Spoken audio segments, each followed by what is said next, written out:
Boa tarde a todos. Primeiro, peço desculpas pelo pequeno atraso.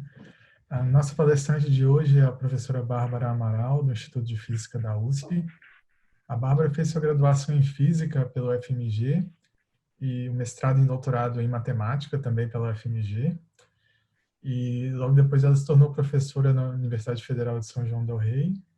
E em 2018 ela fez um pós-doutorado aqui em Natal, no Instituto Internacional de Física, e desde então ela faz parte da família IIP. E desde o ano passado ela é professora do Departamento de Física e Matemática na USP. A Bárbara trabalha com fundamentos de mecânica quântica e hoje ela vai falar para a gente sobre contextualidade e não localidade na teoria quântica. Antes de passar a palavra para a Bárbara, eu queria lembrar que esse seminário está sendo gravado e ficará disponível depois no canal do IIP no YouTube. E nós teremos uma apresentação de cerca de 30 minutos e depois abrimos para a sessão de perguntas. Quem quiser fazer uma pergunta para a Bárbara pode se manifestar pelo chat, que eu chamo cada um para fazer sua própria pergunta. Ou, se preferirem, podem digitar a pergunta no chat que eu leio. Bárbara, muito obrigado por ter aceitado o convite para esse seminário. Você pode começar a apresentação. Eu primeiro queria agradecer o convite. Adoraria estar em Natal presencialmente. O IP é um dos meus lugares favoritos e espero que em breve a gente possa se encontrar presencialmente. Bom, então eu vou contar para vocês um pouquinho sobre não localidade e contextualidade, que são os temas principais da minha pesquisa. E essas duas definições, esses dois conceitos, eles começam quando a gente percebe que todo mundo que já estudou um pouquinho de física quântica percebe que tem várias coisas na física quântica que são diferentes da física clássica. Vários aspectos se modificam quando a gente vai descrever sistemas quânticos. E um desses aspectos que se modifica é o fato de que a descrição que a física quântica dá para os fenômenos é intrinsecamente probabilística. É quando a gente tem sistemas quânticos, o máximo que a gente pode fazer é prever probabilidades para os diferentes resultados das medições. E aí, uma coisa que intrigou as pessoas que começaram a desenvolver os aspectos teóricos da física quântica e que ainda intriga todo mundo que trabalha com física quântica é esse caráter probabilístico da teoria. Será que o mundo é realmente probabilístico ou será que é um problema na nossa descrição desses fenômenos, né? Será que falta alguma coisa na teoria? Então, uma ideia que surgiu, e um dos mais famosos a trabalhar nesse problema foi o Einstein, surgiu a ideia de que talvez existissem essas probabilidades na física quântica porque a nossa descrição fosse incompleta. Então, faltavam alguns parâmetros que a gente desconhecia, e se a gente conhecesse esses parâmetros escondidos, talvez a gente conseguisse fornecer uma descrição onde todas as características de um sistema físico estivessem bem definidas. E aí, as probabilidades vêm da nossa falta de informação a respeito desses parâmetros, e esses parâmetros ficaram conhecidos como variáveis ocultas.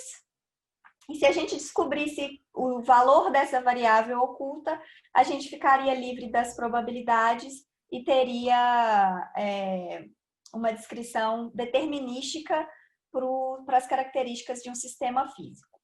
Bom, então, um dos papers mais famosos da nossa área de pesquisa e que deu origem, né, um dos papers que deu origem ao que a gente faz hoje é esse paper aqui de Einstein, Podolsky e Rosen, em que eles discutem essa ideia. Será que a física quântica é uma descrição completa da realidade ou existe a possibilidade da gente encontrar uma outra teoria que completasse a física quântica de modo a obter essas previsões quânticas quando a gente não tivesse informação completa sobre essas variáveis ocultas.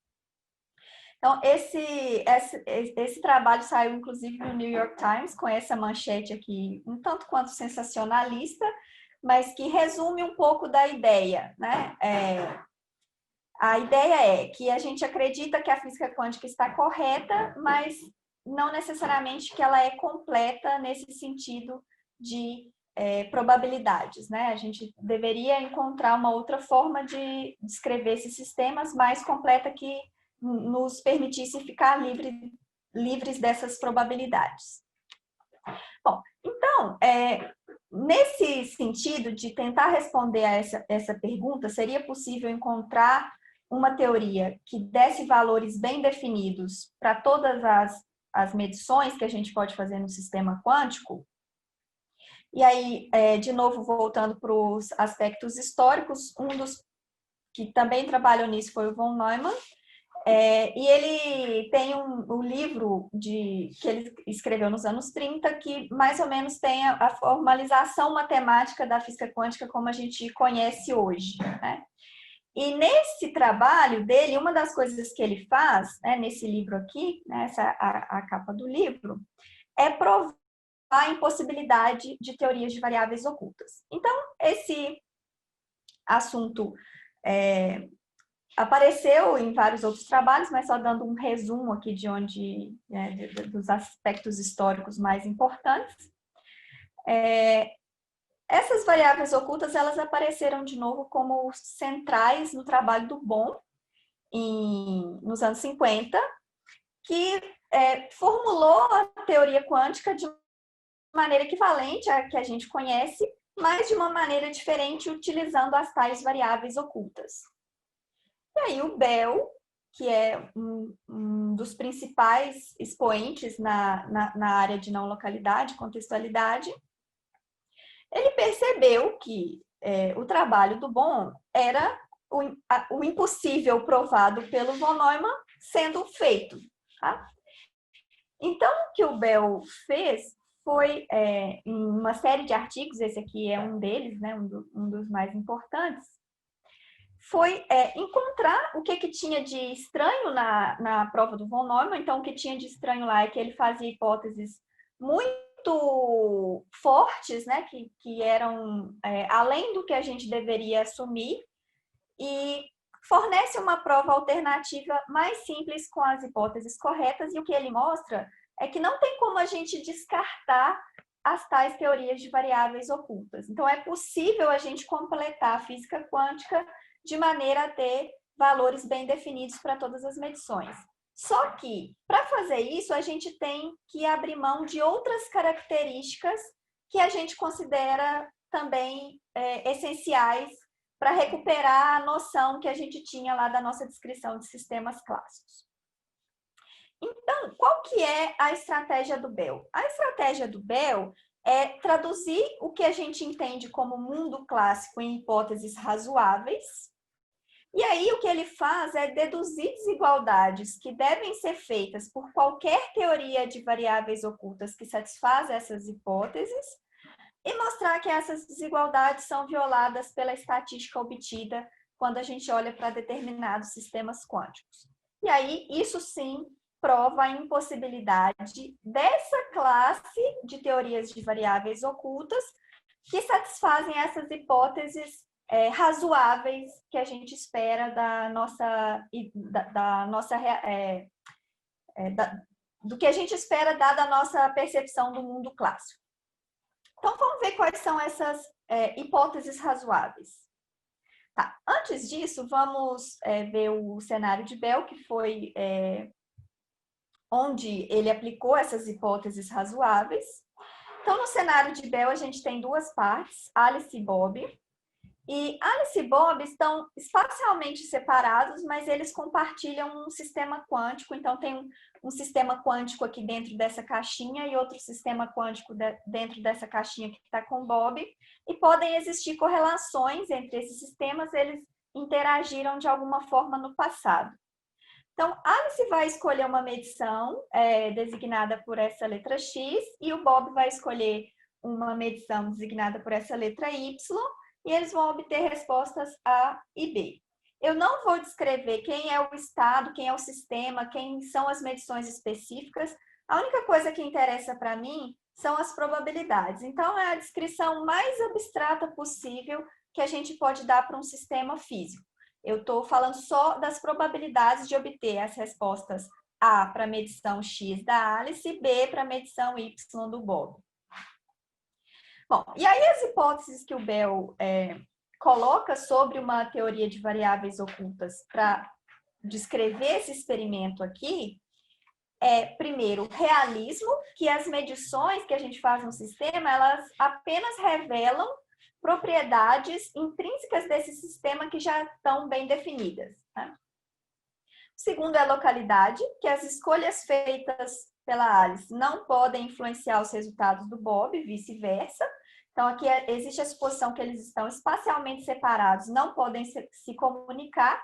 Então, essa hipótese de localidade faz sentido.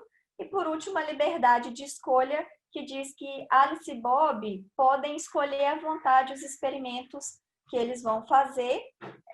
E o oposto disso seria o que a gente chama de superdeterminismo. Já existe uma receita no universo que fala como Alice e Bob vão se comportar, mas aqui a gente espera viver num universo onde você tem liberdade de escolha para escolher como você vai agir no sistema que você vai estudar.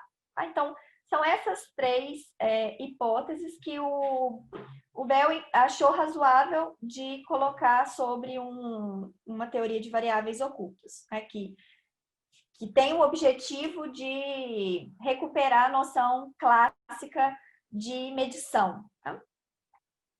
Ok, então, o que acontece é que com essas três suposições aqui, a gente consegue derivar certas desigualdades, tá? E aqui eu vou falar de uma desigualdade em particular, a mais simples possível, que a gente pode pensar nesse cenário de Bell, que é a desigualdade CH-SH, das iniciais dos 4 físicos que trabalharam no desenvolvimento dessa desigualdade. E nesse cenário, a Alice pode escolher 2 medições e o Bob também pode escolher 2 medições, e cada uma dessas medições tem 2 respostas, mais ou menos 1. E aí, se eu chamar de A0 a resposta para medição 0 da Alice e B0 a resposta para medição 0 do Bob e assim por diante, supondo que todas essas respostas já são bem definidas, e a medição só vai revelar esse valor, que já é uma propriedade intrínseca do sistema, a gente pode verificar, fazendo uma continha bem simples, que com essas suposições de realismo e localidade, esse valor aqui vai ser sempre mais ou menos 2.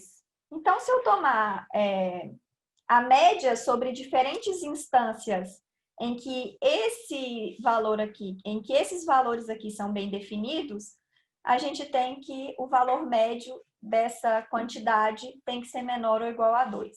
Então, isso aqui é uma condição que é uma consequência de assumir aquelas 3 hipóteses de realismo, localidade e liberdade de escolha. Mas aí acontece que a gente pode fazer um exercício muito simples, vai ser um exercício para vocês, para quem já conhece um pouquinho de física quântica, que se a gente pegar um estado emaranhado, que é um dos estados de Bell, que tem esse nome não à toa, e essas medições aqui para Alice e Bob, a gente consegue chegar a esse valor aqui de 2 raiz de 2, o que é maior do que a cota que a gente tinha para variáveis, para teorias de variáveis ocultas, onde a gente assumia que todos aqueles valores são pré-definidos, satisfazendo a restrição também de localidade, e, portanto, a gente conclui daqui que não existe uma teoria de variáveis ocultas realista, local, que satisfaz, que seja consistente com a estatística que a gente obtém utilizando sistemas quânticos. Tá? Isso é o que a gente chama de não localidade quântica. Então, aqui o nome, às vezes, pode ser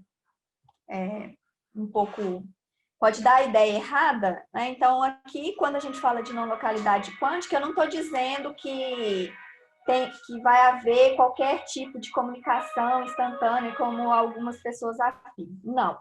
O que eu quero dizer aqui com não localidade quântica é simplesmente a impossibilidade de completar a física quântica, de explicar a estatística que a gente obtém em experimentos quânticos com teorias de variáveis ocultas realistas locais.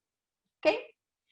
Bom, então, essa estratégia é uma estratégia que mostra a impossibilidade de explicar a estatística de sistemas quânticos utilizando essas teorias de variáveis ocultas com essas hipóteses razoáveis em um cenário que a gente chama de cenário de Bell, onde eu tenho essas duas partes com essa restrição de que não há comunicação entre essas duas partes, tá?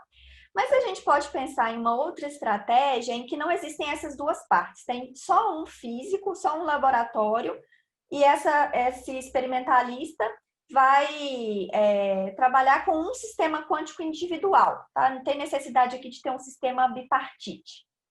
E essa estratégia, de novo, o que eu quero é encontrar um conjunto de medições com certa estrutura que podem ser realizadas nesse sistema quântico, e eu vou mostrar que essas estruturas não são compatíveis com teorias de variáveis ocultas, satisfazendo certas hipóteses razoáveis, tá? Ok, então a primeira hipótese, que é a ideia inicial que a gente queria recuperar, que é a ideia de realismo, que todas as características de um sistema físico estão bem definidas e as medições vão simplesmente revelar esses resultados, esses valores, tá? E o segundo, que vai substituir a localidade, porque aqui não faz sentido falar de localidade, porque eu não tenho duas partes, eu tenho só um sistema físico, não tem mais esse cenário bipartite. E o que a gente vai supor aqui é a hipótese de não contextualidade. Então, a gente sabe que existem algumas medições que a gente pode realizar conjuntamente. Então, vamos supor que eu tenho uma medição A e eu posso realizar essa medição conjuntamente com B. Ou então, eu poderia realizar a medição A conjuntamente com C. Então, o que a gente vai exigir aqui é que o valor definido para a medição A seja independente de quais são as outras medições que eu faço conjuntamente. Então, por isso, não contextualidade. Tá? O valor atribuído a uma determinada medição, um determinado teste, não depende de outros testes compatíveis que eu realizo conjuntamente. Ele só depende de A. E, de novo, eu preciso da liberdade de escolha. Quem está medindo pode escolher à vontade os experimentos que vai fazer no sistema que possui. Tá? Então, o resultado parecido com o anterior, né, análogo ao anterior, é que também não existe uma teoria de variáveis ocultas satisfazendo as condições 1, 2 e 3 que seja consistente com as previsões da física quântica. Tá? Então, os primeiros a mostrarem isso foram Koch e Specker, e para isso eles usam um conjunto com 120 medições em um Qtrit, um sistema de dimensão 3. Mas depois da prova original deles, várias outras mais simples surgiram, inclusive algumas análogas àquela prova baseada no cenário CH-SH, e a mais simples possível é a baseada no cenário KCBS. Nesse cenário aqui, eu estou supondo que eu tenho um sistema quântico de dimensão 3, um Qtrit, e aí eu tenho 5 medições que eu posso realizar nesse Qtrit, e esses conjuntos aqui me falam quais são compatíveis. Então, x0 comuta com x1, eu posso realizar essas medições conjuntamente, x1 comuta com x2, eu posso realizar essas medições conjuntamente e assim por diante, né? Que dá para a gente essa estrutura. 0 e 1 eu posso realizar conjuntamente, são compatíveis, 1 e 2, 2, 3, 3, 4, 4 e 0. E aí, se a gente supor que cada uma dessas medições I tem um valor bem definido, que eu chamo de AI, a gente pode mostrar com uma continha simples que esse valor aqui, para essas, supondo que eu tenho valores bem definidos, que satisfazem a hipótese de não contextualidade, a gente consegue provar que esse valor aqui só pode ser mais ou menos 3, e, portanto, tomando a média sobre essas instâncias, onde eu tenho valores bem definidos, satisfazendo a hipótese de não contextualidade, a gente chega à conclusão de que essa quantidade tem que ser menor ou igual a 3, e eu não vou entrar em detalhes aqui, mas se a gente realizar medições em um sistema quântico de dimensão 3, a gente pode obter esse valor aqui, 3,9, que é maior, e isso a gente chama de contextualidade quântica. A impossibilidade de explicar a estatística obtida com medições em sistemas quânticos utilizando teorias de variáveis ocultas realistas não contextuais. Ok? Então, de certa forma, isso mostra para a gente que é impossível explicar a estatística dessas medições usando a nossa intuição clássica, né? Usando a maneira como as probabilidades aparecem em física clássica, que é sempre fonte do nosso desconhecimento sobre um determinado parâmetro do problema. Então, aqui em quântica, isso não é possível, a não ser que a gente aceite outras coisas que são igualmente bizarras, como teorias não locais ou não contextuais, ou seja, em algum momento a gente tem que aceitar. Tá bom. Então, o que eu estava querendo explicar aqui é só o fato de que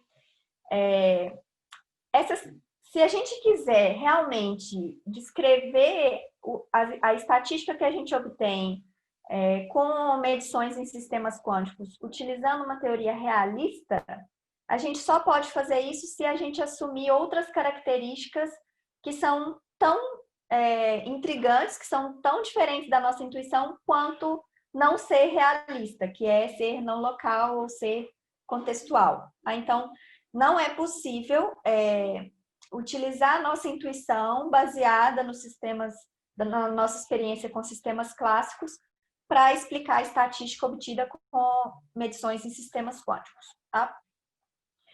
Ok. Então, se a gente supor que aqui é um desenho simplificado, tá? Em geral, essas coisas são coisas que moram em espaços de dimensão enorme, não tem como desenhar, mas só para a gente ter uma ideia. Se a gente imaginar que o conjunto das estatísticas possíveis, segundo essa descrição clássica, segundo as teorias de variáveis ocultas, realistas, não contextuais, é esse conjunto rosa, e todas as estatísticas que são matematicamente permitidas for esse conjunto todo aqui, a gente sabe hoje que o conjunto obtido com sistemas quânticos contém o rosa, que é o clássico em algum sentido, mas tem essa beiradinha preta aqui, que mostra justamente a contextualidade quântica, né? São estatísticas obtidas com sistemas quânticos que não podem ser explicados com modelos de variáveis ocultas realistas não contextuais. Tá? Mas a gente sabe também que o quântico é menor do que o que seria matematicamente permitido. Tá? E aí, por que esse problema é importante? Primeiro, aqui eu estou falando o tempo todo de física quântica, né? De sistemas quânticos, estatística de medições de sistemas quânticos, mas esse problema ele é importante para estatísticas obtidas com coisas que não tem nada a ver com sistemas quânticos. Né? Por exemplo, vamos supor que a gente está querendo formar um banco de dados e eu tenho 2 formulários com uma pergunta em comum. Tá? E aí, a gente pode definir a estatística, né, os dados para esses formulários e testar essa estatística contra desigualdades de contextualidade, contra aquelas desigualdades que eu mostrei para vocês antes.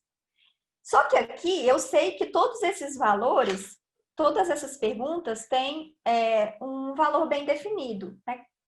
A menos da pessoa mudar de cidade e tal, mas a princípio todas essas coisas estão bem definidas. Só que a gente pode usar essas desigualdades de contextualidade para verificar se os dados daquele banco de dados são confiáveis ou não. Então, e mais do que isso, existem maneiras de criar esses questionários e analisar os dados desses questionários de modo a ter uma chance de verificar se as pessoas que responderam o questionário estão falando a verdade ou estão falando mentira. Então, aqui, contextualidade em geral é ruim, porque significa que os dados que você tem não são confiáveis, então você tem que jogar o seu banco de dados fora e fazer de novo. Tá? Inclusive, aquela desigualdade CH-SH, ela aparece aqui, nesse paper de 1862, no contexto que não era testar sistemas quânticos, obviamente, mas testar dados obtidos experimentalmente para ver se o seu experimento era bom ou se você teria que começar de novo. Nos fundamentos de física, agora voltando para a minha área de pesquisa mesmo, que é aplicar tudo isso a sistemas quânticos, então, em fundamentos da física, são dois conceitos muito importantes. Primeiro, naquela discussão que eu já mencionei, dessa ideia de completar a física quântica com uma teoria de variáveis ocultas satisfazendo hipóteses razoáveis, mas essa possibilidade implicaria que o conjunto quântico está dentro do conjunto obtido com variáveis ocultas, que é aquele cor-de-rosa, mas a gente sabe que tem aquela beiradinha preta que está de fora, e isso aqui não acontece, portanto, a gente não consegue completar a física quântica com essas hipóteses. Tá? Mas outro papel importante que essas duas características têm nos fundamentos de física quântica é tentar explicar por que a física quântica é da maneira como ela é a partir de princípios físicos fundamentais. Então, uma coisa é entender por que a física quântica é diferente da clássica, que é entender a diferença entre esse conjunto e o conjunto cor-de-rosa, mas uma outra coisa que você pode querer fazer é tentar entender por que a física quântica é diferente de outras teorias que matematicamente são possíveis, mas que fisicamente não fazem sentido. Por que a natureza se comporta assim e não assim?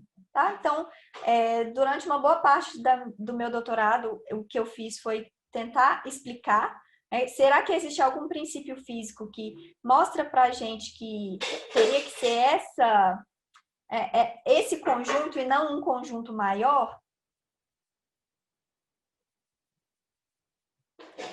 E aí, nesse seminário do Chris Fuchs, ele mostra que, ou discute, né, que pode ser que a não localidade e a contextualidade tenham um papel importante nessa tentativa de entender a física quântica a partir de princípios físicos mais simples ou mais fundamentais. E aí, um dos nossos objetivos é tentar entender por que a contextualidade quântica é do jeito que ela é e a gente não vê coisas que vão além da física quântica. Bom, e aí foi isso que eu fiz no meu doutorado, tentando usar esse princípio de exclusividade para explicar aquele conjunto quântico, conjuntinho preto. Ok. Então, e depois a gente também tentou usar tudo isso para entender qual que é o máximo a máxima separação entre o conjunto quântico e o conjunto clássico, que é a contextualidade máxima. Esses trabalhos realizados com dois dos meus maiores colaboradores, o Marcelo Terra Cunha, que hoje está na Unicamp, e o Adam Cabello, que é da Universidade de Sevilha, que foram meus orientadores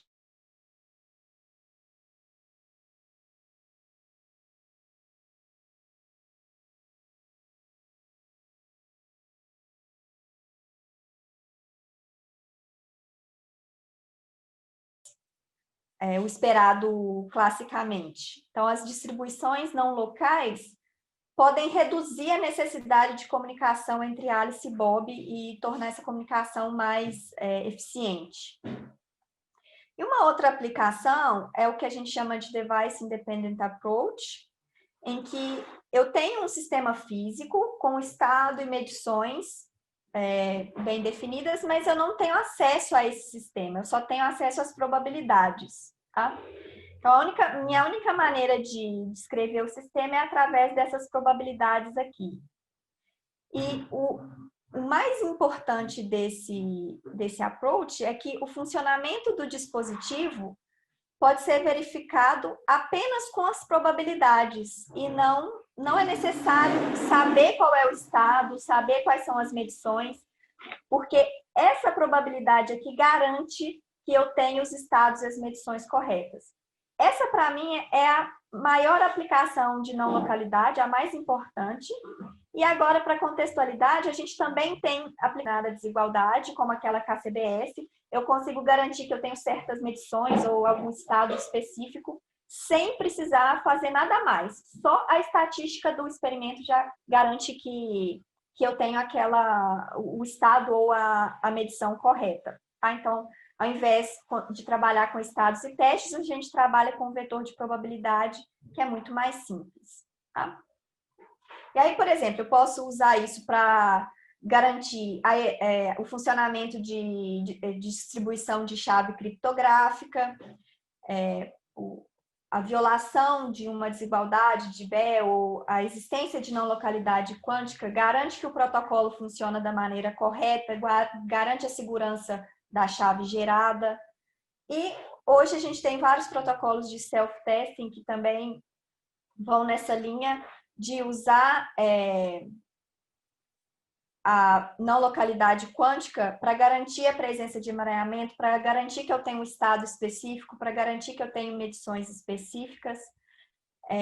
Não localidade e contextualidade também são úteis para geração de números aleatórios. Então, aqui, a impossibilidade de escrever uma teoria realista local para explicar essa estatística, ou a impossibilidade de escrever uma teoria realista não contextual para explicar a estatística do experimento, garante que que não existe ninguém que tenha uma cópia dos resultados obtidos naquele experimento. Então, a não ser que eu compartilhe aqueles resultados com alguém, essa pessoa nunca vai saber quais são esses resultados, e a gente pode mostrar que esses números são genuinamente aleatórios, usando tanto no caso de não localidade CH-SH, aquele valor CH-SH, quanto no caso de não contextualidade, aquele valor KCBS. Tá? E por último, contextualidade nos últimos anos tem sido visto como uma fonte de recursos para a computação quântica. Então, em computação quântica baseada em estados mágicos, eu não vou entrar em detalhes aqui, mas é um modelo de computação quântica bem útil, especialmente do ponto de vista de códigos de correção de erros. E também para modelos de computação em computação quântica baseada em medida. Então, contextualidade é um ingrediente essencial para que a gente tenha vantagens quânticas sobre sistemas, sobre os métodos de computação clássica. Então, nesse sentido aqui, contextualidade é bom porque está relacionado às vantagens que sistemas quânticos podem ter em relação a sistemas clássicos. Tá? Então, o que a gente faz agora é explorar essa região aqui para fazer coisas com sistemas quânticos que a gente não conseguiria fazer com sistemas clássicos. Tá? Então, por causa disso, a gente tem estudado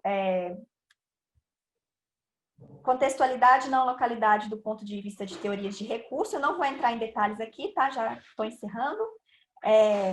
Que é uma ferramenta de recurso. Então, o meu tema de pesquisa atual é isso, essencialmente isso, né? Tem outras coisas, mas estudar, aplicar teorias de recursos para não localidade e contextualidade, que tem gerado vários resultados interessantes, não só do ponto de vista de aplicações práticas dessas quantidades, mas também para a gente entender melhor o papel dessas coisas em fundamentos de física. Então, tratar essas coisas do ponto de vista de teorias de recurso ajuda a gente não só a entender essas coisas como recurso, mas também fornece ferramentas para a gente entender o papel dessas quantidades em fundamentos de física também. Tá? Bom, se alguém quiser saber mais detalhes, é só falar. E eu quero agradecer a todos e Espero vê-los pessoalmente em breve e se tiverem perguntas também é só falar. Acho que o Dimitri tem uma pergunta. Você quer começar, Dimitri? Sim, por favor. Obrigado, Bárbara, pela excelente palestra, foi muito interessante. Eu tenho duas perguntas. A primeira pergunta é mais sobre terminologia. Quando você fala de suposições originais, e você fala de realidade, eu devo entender realidade como determinismo e fazer equivalência com teoria clássica, não é? É. Deste ponto de vista, não tem diferença entre Não. classicalidade e realismo, ok. Isso, é. É porque essa palavra é perigosa, né? Porque existem vários significados e várias maneiras as quais a gente aplica a palavra realidade em física. Mas aqui tem um significado técnico assim bem preciso. Então, quando eu quero dizer realismo, quando eu falo realidade, eu simplesmente estou falando de que se eu estou fazendo uma medição, essa medição já tem um resultado bem definido, que é uma característica intrínseca do sistema, que está lá guardadinha dentro dele em algum lugar. Quando eu faço a medição, eu estou simplesmente revelando aquele valor intrínseco bem definido e determinístico que já estava lá. E a outra pergunta é também muito básica sobre variáveis ocultas. Como eu devo entender variáveis ocultas? Por exemplo, é uma parte de hamiltoniana, por exemplo, do meu sistema que eu desconheço por algum motivo, ou eu preciso realmente mudar a lei da física, talvez, não sei, eu não posso aplicar mecânica hamiltoniana ou alguma coisa assim? Na verdade, essas variáveis ocultas, elas seriam... claro que isso teria uma modificação do ponto de vista de evolução temporal também, né? Mas a ideia essencial aqui é modificar a maneira como você descreve o estado. Tá? Então, como a gente tem, assim, a gente tem exemplos de... Eu acho que desligou o microfone de novo.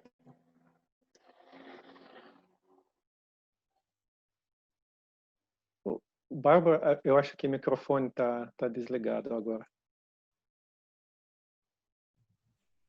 Eu acho que ela não nos ouve também. Bárbara?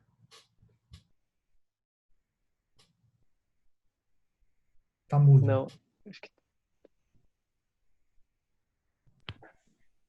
Eu não sei por que... Vocês estão me escutando agora? Tá. Agora sim. Desativou, acho que eu desativei aqui sem querer. Então, tem um exemplo de variáveis ocultas que o próprio Bell deu em um daqueles artigos lá dos anos 60, que é assim, você tem um qubit, e um qubit é descrito por um vetor de Bloch.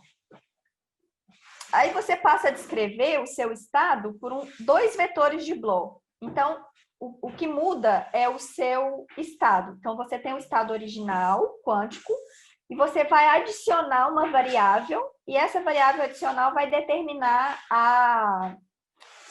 o valor específico de todos os observáveis. Tá? E aí, o que a gente espera é que quando você fizer a média sobre essa variável adicional, você recupera as probabilidades obtidas com o seu sistema quântico original. Então, é claro que se você quer uma extensão total da física quântica, você precisa estender também a evolução temporal dessas coisas, mas a gente nem chega nisso. Assim. Normalmente, a ideia é completar o estado, mas você não precisa nem falar de evolução temporal. Quando você completa o estado e já olha para as medições, isso já não funciona bem, né? A não ser que você aceite trabalhar com variáveis ocultas que não sejam locais ou não contextuais, que é o que acontece na interpretação do Bohm. São variáveis ocultas, tudo está bem determinado, mas é não local. Ok. Obrigado pela resposta. Tem uma pergunta no chat do Gaspar. Ele diz primeiro, muito obrigado pela apresentação, e pergunta como isso poderia estar relacionado à ótica quântica. uma vez que as medidas obtidas são geralmente os resultados de física não linear?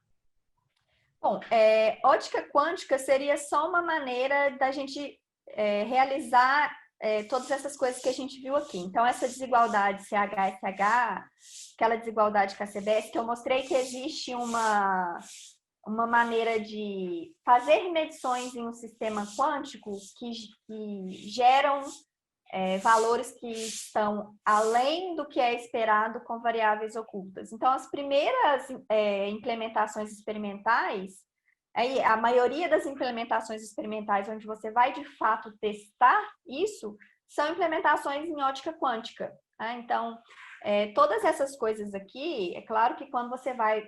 isso aqui é uma descrição matemática, como eu disse, bem abstrata, mas você pode implementar isso em diferentes plataformas, em diferentes sistemas físicos. E a ótica quântica é um exemplo deles. Então, se você escolher adequadamente os estados, a preparação, as medições que você faz no seu sistema físico, que seja polarização dos fótons ou outro grau de liberdade, você consegue reproduzir tudo isso com ótica quântica. É só uma das instâncias em que as coisas que eu falei podem ser aplicadas. Tem uma pergunta do Jacinto. Jacinto, você quer fazer a sua pergunta? Pode ser, professor Rodrigo. Muito obrigado pela apresentação, professora. Na verdade, é uma dúvida que eu tenho, porque eu sempre confundo o conceito de não localidade quântica com um pouco da não localidade clássica, digamos assim. Não na perspectiva clássica de que ocorre interações instantâneas, mas que poderia, por alguma razão, por exemplo, no eletromagnetismo clássico ainda, ali no finalzinho, ter um retardo, alguma coisa desse tipo que lhe induz a uma contextualização de partículas, alguma coisa assim. Porém, quando é no contexto de mecânica quântica não relativística, quando falo em não localidade, eu não consigo compreender muito bem esse conceito no sentido dessa discussão de variáveis ocultas e tudo mais. Aí eu gostaria que a senhora, na verdade, que a senhora falasse um pouco sobre isso novamente, e se pudesse exemplificar, seria ótimo. Bom, então, primeiro, essa palavra não localidade, assim, eu não gosto muito que tenham escolhido ela no passado para descrever, para chamar esse efeito que a gente vê aqui. Porque eu acho que ela dá a ideia errada do que está acontecendo e leva as pessoas a... Automaticamente, quando você vê a palavra não localidade, você já pensa que está tendo ação de uma parte, né, daquele cenário de Bell em outra. E não é isso que está acontecendo, tá? Então, deixa eu explicar o que significa não localidade aqui. Então, a não localidade significa o seguinte. Então, deixa eu voltar lá para o meu cenário de Bell.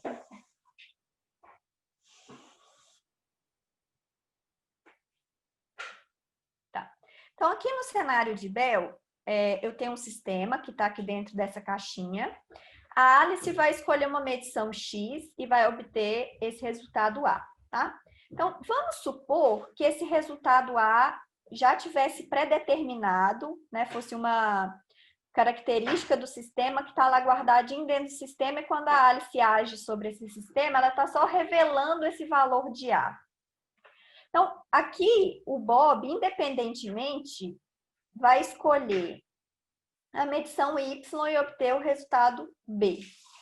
Então, se esse resultado aqui está pré-determinado, que é o que a gente busca com uma teoria de variáveis ocultas, falar de localidade significa que o A não depende do que o Bob faz aqui, de qual é a escolha do Y.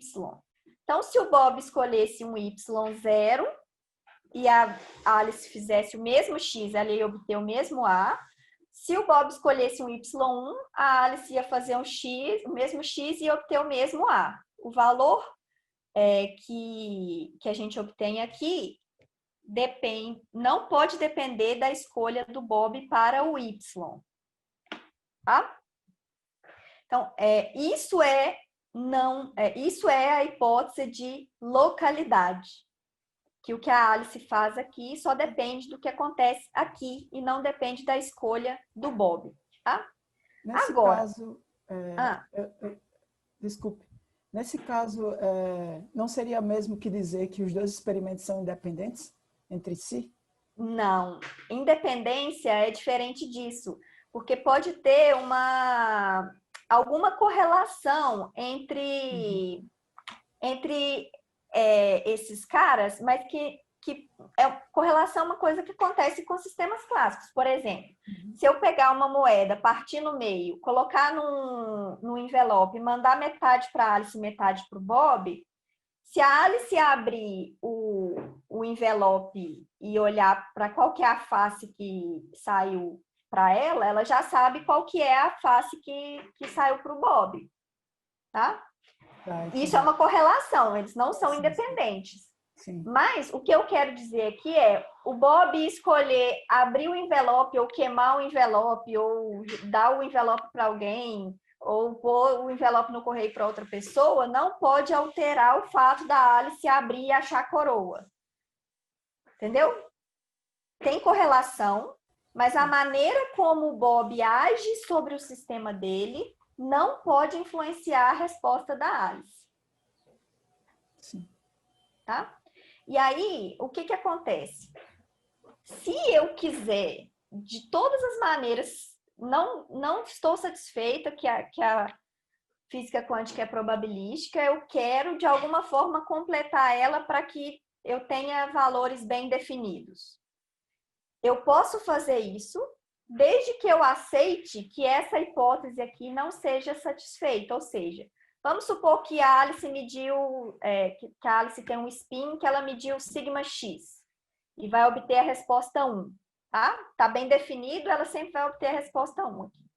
Só que se o Bob medir σz, a Alice vai obter 1. Se o Bob medir σy, aí a Alice passa a obter menos 1.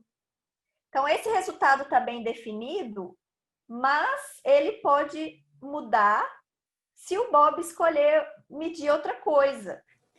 Então, você tem, por exemplo, uma superposição. É como se os dois estão recebendo... É como se x e y fossem duas superposições nesse... Não, a superposição mora aqui dentro da caixinha. Você tem um estado aqui, sei lá, um spin aqui. O x e o y está dizendo para eles quais são as medições que eles vão fazer. Então, por exemplo, aqui o x pode ser, Alice, mede σx aí no seu sistema físico. E o y pode ser assim, Bob, mede σz no seu sistema físico, tá? Então, quando eu digo que se eu quiser fazer um completamento da física quântica de modo a obter valores bem definidos, eu preciso aceitar que esse completamento satisfaz uma outra coisa que não é também muito intuitiva, que é o fato de que a escolha que o Bob faz aqui de medição vai afetar qual é o resultado da Alice aqui. Sem comunicação nenhuma entre eles. Eles não estão comunicando. Então, por isso a gente usa esse nome não localidade quântica, porque para você ter uma teoria de variáveis ocultas para explicar a física quântica, você precisa que essa teoria de variáveis ocultas seja não local. Não local no sentido de que a escolha que o Bob faz de como ele vai agir no sistema dele altera qual é o resultado associado à medição que a Alice faz no sistema dela. Então, por exemplo, naquele exemplo da moeda, se o Bob abrir o envelope dele, a Alice vai achar a moeda, a metade da moeda coroa dentro do envelope dela. Agora, se o Bob, ao invés de abrir o envelope e decidir jogar ele fora, a Alice vai abrir o envelope dela e achar a cara. Que é uma coisa que não faz sentido, né? Se a moeda já está lá dentro, tem um valor bem definido, não importa o que o Bob faça com o envelope dele. o que a Alice vai encontrar já está bem determinado. E aí, para você querer fazer uma teoria de variáveis ocultas para a física quântica, você tem que aceitar essa outra coisa bizarra, ou seja, de alguma forma, essa estatística tem que ser diferente do que a gente espera com a nossa intuição clássica. A primeira pergunta do Paulo Dias, ele pergunta se você pode explicar mais sobre o protocolo de criptografia quântica de Eckert. Ele dá parabéns pelo seminário. Bom, então, no protocolo de criptografia de Eckert, eu tenho... Alice e Bob têm um estado, eles compartilham um estado emaranhado, e aí eles vão escolher medições, 2 medições de cada lado. E aí esse estado emaranhado, ele tem uma propriedade que quando eles escolhem a mesma medição, né, a Alice e o Bob escolhem a mesma medição de cada lado, eles vão ter exatamente a mesma resposta. E aí, pelo fato deles terem a mesma resposta, isso significa que eles têm uma sequência de bits idênticas, e essa sequência de bits pode ser usada como uma chave criptográfica no protocolo que a gente chama de one-time pad, que o protocolo em si de one-time pad não tem nada a ver com física quântica, ele é um protocolo já bem conhecido de criptografia, de chave privada, e esse protocolo de Eckert, o que ele faz é ajudar na hora de estabelecer a chave criptográfica entre as 2 partes. Então, aqui é essencial que eles tenham esse estado emaranhado para eles poderem ter essa sequência de respostas idênticas, que é o que permite o estabelecimento da chave criptográfica. Tá? Não sei se respondeu a pergunta, mas, sim, de maneira resumida, a ideia é essa. A última pergunta do Sidney, ele quer saber se a quântica não seria apenas um estado de transição entre uma teoria clássica e uma teoria mais fundamental, e por isso a quântica seria o semicírculo preto em vez do triângulo cinza do seu slide. É isso.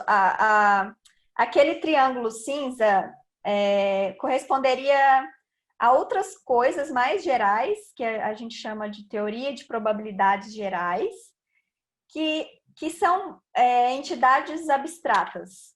É matemática, tá? E não necessariamente elas satisfazem alguns requisitos mínimos para descrever um sistema físico, mas não descrevem nenhum sistema físico real que existe na natureza, né? Para descrever o que a gente observa, você precisa lá do círculo preto, que é o que as estatísticas obtidas com sistemas quânticos. Só que tem duas coisas que ajudam a gente que tornam úteis estudar aquele triângulo cinza, que a princípio não tem muita física ali, mas são coisas que são permitidas matematicamente. A primeira delas é que se algum dia a gente descobrir que a física quântica não é a melhor teoria, se a gente em algum momento se deparar com um experimento em que a física quântica não é suficiente, a gente já tem uma ideia de qual é a diferença entre a física quântica e essas outras teorias que matematicamente são permitidas, e isso pode ajudar a gente a escolher a maneira de generalizar ou de modificar a física quântica. E a outra é o que eu mencionei para vocês antes, de que entender qual é a diferença entre a física quântica e essas teorias mais gerais pode ajudar a gente a entender melhor a própria física quântica, porque ela é do jeito que ela é, e isso com certeza pode trazer muitos benefícios, tanto do ponto de vista de fundamentos, de entender os fundamentos da física quântica, quanto de explorar tudo isso para fazer coisas práticas, né, como a gente viu. Então, ficamos por aqui. Queria agradecer mais uma vez, Bárbara, pela ótima palestra. E eu que agradeço pelo convite. E até a próxima. Espero vê-los em breve.